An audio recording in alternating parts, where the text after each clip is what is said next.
Hello, veterinary unicorns. Today, I want to talk to you about how I am a failure. That's right, I failed miserably this week. I failed wretchedly with communication skills with a colleague of mine, and I failed to meet a couple deadlines, and I am so stressed out that admittedly, I'm failing myself in terms of work-life balance. But here's the thing, in order for us to be successful, we have to figure out how we can move past our failures, because sometimes failures can be all-encompassing. If I were to just look back at the past couple days, I would feel very unsuccessful. I would feel very much like a failure, and I'd probably feel very depressed and actually defeated.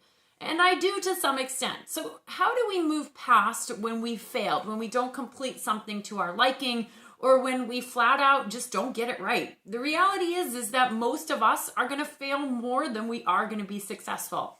But when we are successful, it's going to make it that much sweeter. So the first is we have to acknowledge we have failed. You know, for me, having a communication faux pas with a colleague, I didn't realize it in the moment, but I did realize it shortly thereafter. It just didn't come across the way I wanted it to. It was sort of an epic level communication failure.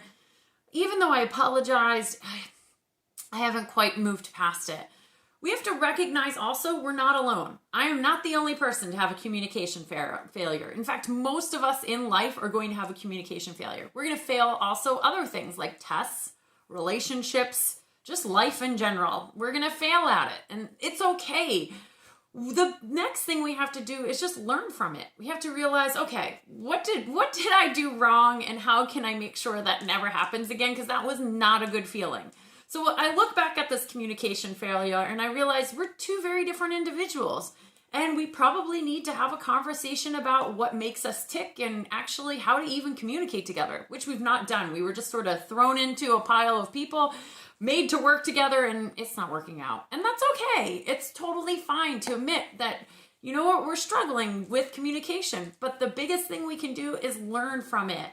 And then give yourself forgiveness. Ooh, this is a hard one.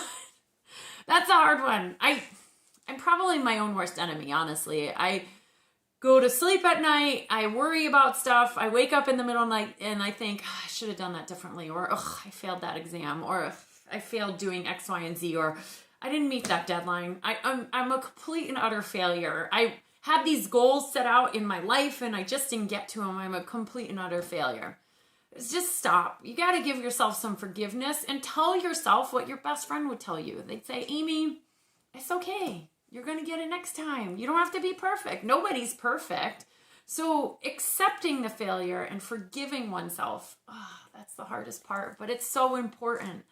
And then it's the moving on part, right? So we've forgiven ourselves, we've accepted it, and now it's the moving on. It's always going to come back, and that's the hardest thing.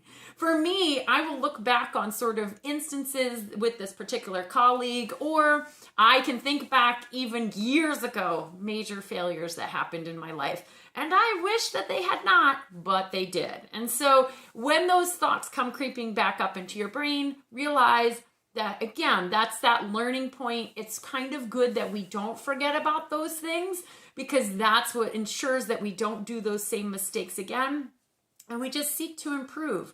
It's okay not to be perfect, and it's okay to fail. And once we accept that, then we can be successful. So thank you guys so much for listening to this vlog. Please check out all my other blogs, vlogs, and podcasts at vetteamtraining.com, and keep on being a unicorn.